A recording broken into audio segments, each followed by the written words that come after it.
we are already in the last 10 nights of Ramadan, where there is a night that Allah Azza wa Jal told us that it is better than 83 years of ibadah, not equal, khayrun min alfi shahr, better than 83 years of constant acts of worship. Allahu Akbar. Let's assume you make $50,000 a year and your boss said, I need this project in 10 days. And if you finish it in 10 days, I'm gonna give you 83 years salary, $4 million. I would sleep in the office. I would make sure that the project is done. Forget about the millions, ya akhwan. The millions are gonna stay above the ground. I want something to lighten my grave. And these are the 10 nights where Rasulullah ﷺ used to be the most active in these 10 nights. Tighten his belt, wake up his family. If you can do i'tikaf, Allahu Akbar, the whole 10 days. If you can do just a weekend, that's also i'tikaf.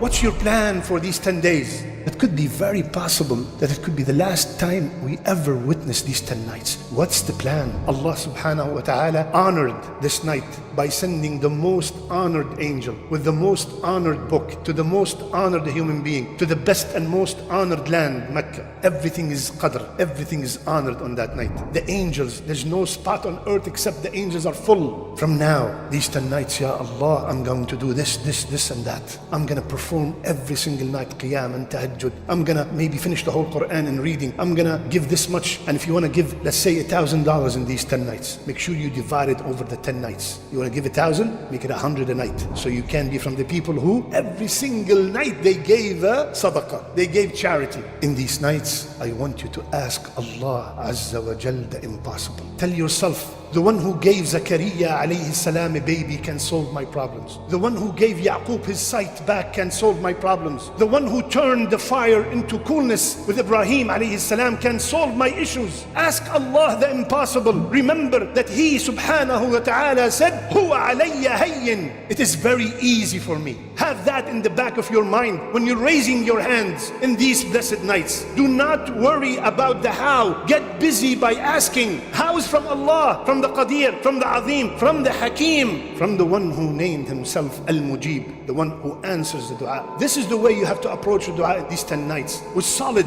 yaqeen, certainty that Allah will answer my dua, and that what He Himself has promised.